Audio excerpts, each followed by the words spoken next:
This is Jester's juice, and it's the favorite of my personal recipes. Today I'm going to show you how to make it.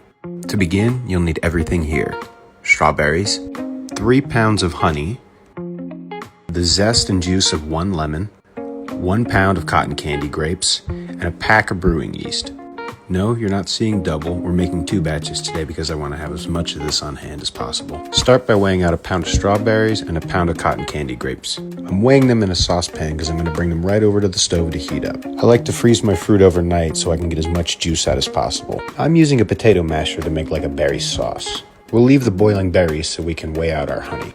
For this batch, we're going to use 3 pounds of honey, which should give us a high alcohol yield. Now, when you make your own mead or wine, there aren't too many rules when it comes to fermenting your fruit. You can throw them in whole, you can just ferment juice, just as long as it's 100%. But for this one, I'm going to go ahead and mash my fruit and seal it up in a mesh bag. Personally, I feel like this helps prevent blowouts. When the yeast of producing alcohol, CO2, is made and it forces all the fruit to the top, and we don't want that. After squeezing the bag for as much juice as possible, we'll add the zest and juice of 1 lemon. Now, I usually don't add the zest until after fermentation, but I did it last time, so I'm trying to stick to the recipe. Now, after tying off the mesh bag, adding a little more water, and giving everything a stir, we're going to wake up the yeast. We're going to let it sit in some water for about 20 minutes. I'm adding 1.5 grams of ferment-o to give the yeast some nutrients, and 1.5 grams of pectic enzyme for some clarity. Now, before we seal the yeast up to do its thing, we want to do a gravity reading. This measures how much sugar is in the brew and how much alcohol will be yielded at the end. This Mead clocked at 1.144, which should give us over 18.5% alcohol by volume. Now, like I said before, we're going to do 2 of these batches, so do everything we just did,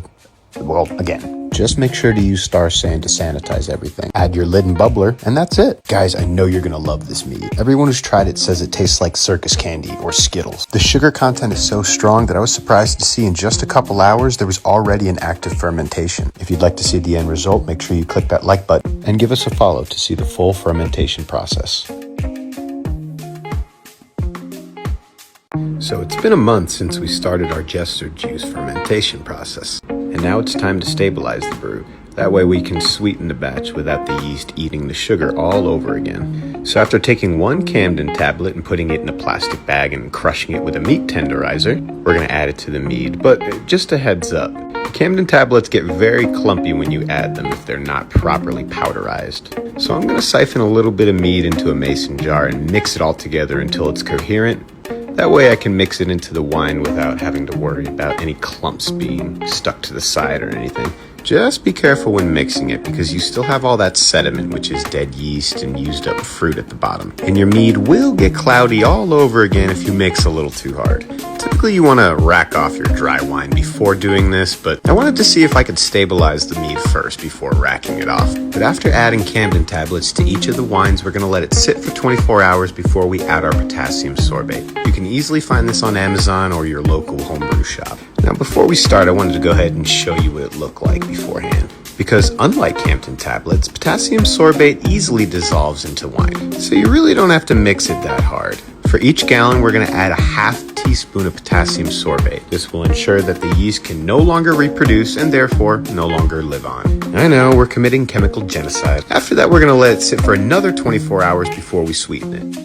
Now that we've gotten our dry Jester juice fully stabilized, we can sweeten our mead without having to worry about the yeast kicking back into fermentation. But first, I always taste my dry meads before I add anything to it. And off the bat, it had a lovely aroma. It smelled like lemons or some kind of fruity candy. And even though it's still dry, it had just a hint of sweetness. But most importantly, I avoided the bitterness I was afraid I was going to get by adding lemon zest during the fermentation stage. And as you can see, it's cleared up. I'm not exactly sure why the grocery store vinyl wrapped this lemon with stickers, but we're going to peel them off and then peel the lemon for the lemon zest. Then we'll add 1/2 pound of some strawberry honey that I found on Amazon, and then another 1/2 pound of marshmallow honey that I got from Huckleberry Farms. Now, if you haven't caught on by now, I use a lot of Huckleberry Farms honey in my wines. And that's because they're delicious and they offer a ton of different flavors. I swear I'm not a sponsor, I'm just a big fan. But after giving everything a nice thorough mix down, we're going to add 50 grams of some mildly toasted French oak cubes. Finally, we'll give one last taste test of what I can assure you is my finest mead. before sealing her up to age for a couple of weeks. The oak chips and lemon zest are going to push this mead from great to phenomenal. And off the bat, you can already see that the oak chips made the mead a little darker. And even though the clarity isn't exactly where I want it to be, we're going to let it age for a good year or two in the bottle. Like I said in other videos, there isn't really a right and wrong way of making mead per se. You can age your mead in carboys for a couple of weeks or a couple of years, or you can age your mead in bottles for a couple of weeks or a couple of years. As long as you've sanitized your equipment and you store your mead somewhere dark in room temperature, it can last for years to come. And as you can see from this photo here, a year's worth of aging can truly make a difference, not just in clarity but in taste. Guys, if you want that mead that has a perfect balance between sweetness, acidity, and tannins, this is the one you gotta go with.